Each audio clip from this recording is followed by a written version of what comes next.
Right now on ABC 10 News at 4 o'clock, the San Diego Unified School District is moving forward with its COVID vaccine mandate.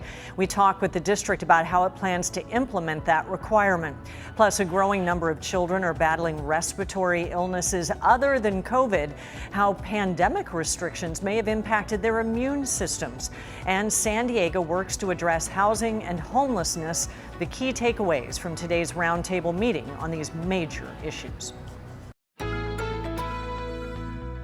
ABC 10 News at 4 starts now.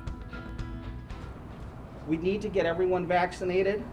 Health experts supporting San Diego Unified's decision to now require employees and students 16 and up to be fully vaccinated by the end of the year.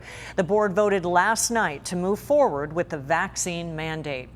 And that also came after the district received guidance from UC San Diego medical professionals. Thank you for joining us. I'm Kimberly Hunt. ABC 10 News reporter Mimi Alcala is joining us now live from the district headquarters with how it implemented this new mandate. Mimi.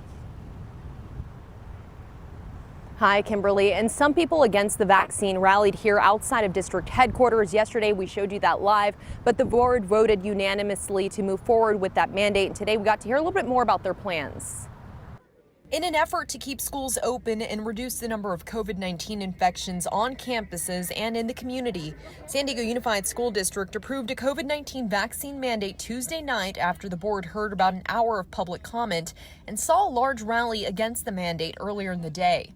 They voted unanimously to require all students 16 and older and employees, including contractors, to be fully vaccinated against COVID-19 by December 20th.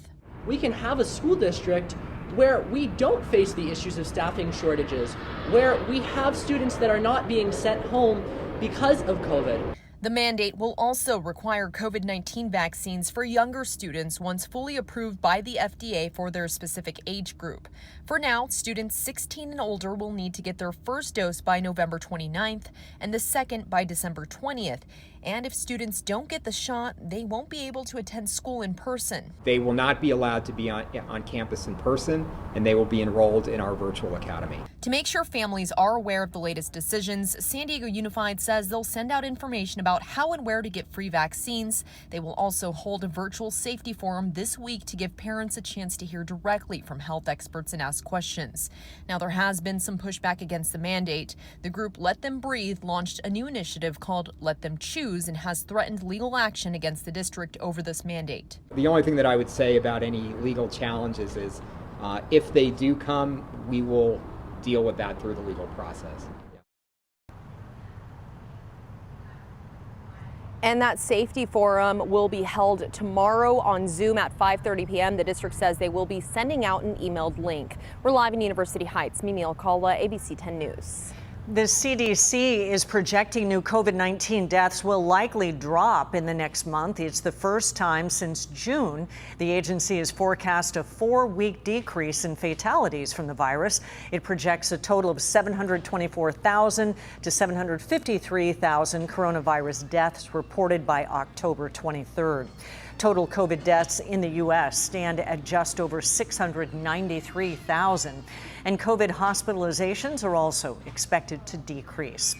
Chaos and confusion in North County today. What was thought to be a reported plane crash turned out to be a false alarm. The Coast Guard says an observer saw what may have been a plane that went down in the ocean this morning, but the Carlsbad Fire Department confirmed the plane in question landed safely at Montgomery Field, and the pilot and those on board are safe. Witnesses that we spoke with say the plane was doing stunts. I saw a red and white small aircraft doing dives and turns pretty close to the water along the cliffs here going south. Again, there was no crash. The pilot and the plane are accounted for. The father charged with killing his 2 young children in Mexico appeared in federal court in downtown San Diego a couple of hours ago. Court documents say Matthew Coleman admitted to killing his children with a spearfishing gun because he believed they were going to grow into monsters and that he was saving the world.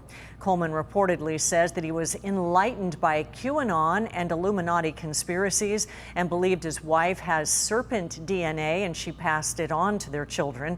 Today's hearing lasted about 5 minutes. His next court date is slated for November. Congress is due to vote on a short-term funding bill to avoid a government shutdown before funding expires on Thursday night. It would keep the government open until early December. Meantime, Democrats are also trying to save the president's domestic agenda. Progressives are pushing back over Speaker Nancy Pelosi's plan to hold a House vote Thursday on a $1.2 trillion infrastructure bill. That would come before striking a deal on a separate $3.5 trillion social safety net package.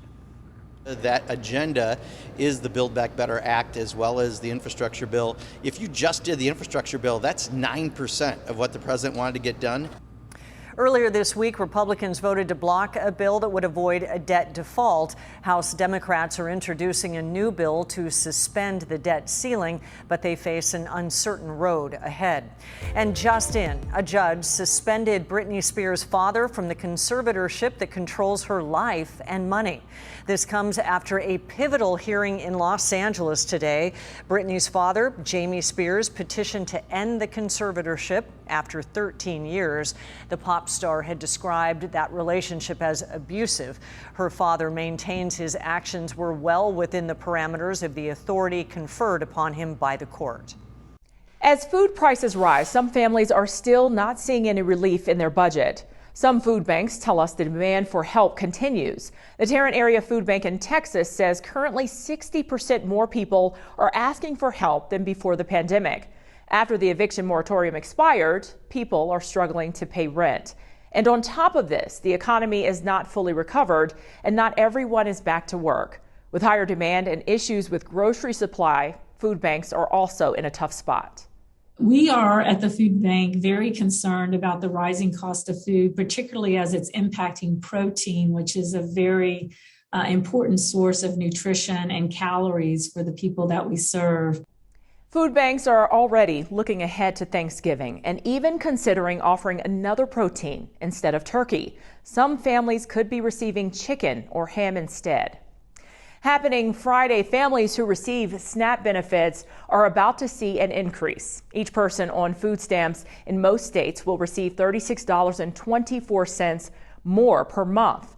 Now, currently recipients receive about $4 per day. This increase brings that to about $5.40 per day. That's according to the Food Research and Action Center. Now, if that doesn't sound like a lot, it's because the calculations are part of the Thrifty Food Plan. But experts at FRAC say the increase is still a meaningful change. Sometimes it's been very difficult for low-income people to have enough money to make the healthier choice, to be able to afford fruits and vegetables or lean meats. And this amount of money will make a difference in their ability to make some of those additional purchases. Critics of this Thrifty Food Plan say the calculations used are outdated. The plan uses information from decades ago about how we purchased food, cooked and prepared meals, and even how much time we spent cooking. Now, those calculations may not apply now as families cook less and are on the go more often. Still, the upcoming increase is historic and can benefit more than just families on SNAP. For every dollar of federal SNAP benefits, that turns over in the economy to the tune of somewhere between $1.50 and $1.80 in economic activity. All households on SNAP will receive the increased benefit. Some families may see a higher increase depending on an additional benefits from their state. Here at home, Encinitas residents are rallying ahead of tonight's City Council meeting. One of the topics that will be discussed is the designated safe parking lot for the homeless. The current lot is near Quail Gardens Drive and Ecke Ranch Road, but the deal expires November 30th. Tonight, City Council could decide on whether to move it near Oak Crest Middle School. The San Diego Union High School District Board opposes that proposal, saying that students use the area for numerous activities. The virtual meeting begins at 6 p.m. You can watch it on the city's website. Topping the news feed, Dollar Tree, well known for its items costing around $1, has announced its plan to add more products at slightly higher prices. The company cites rising costs for a range of goods as the reason.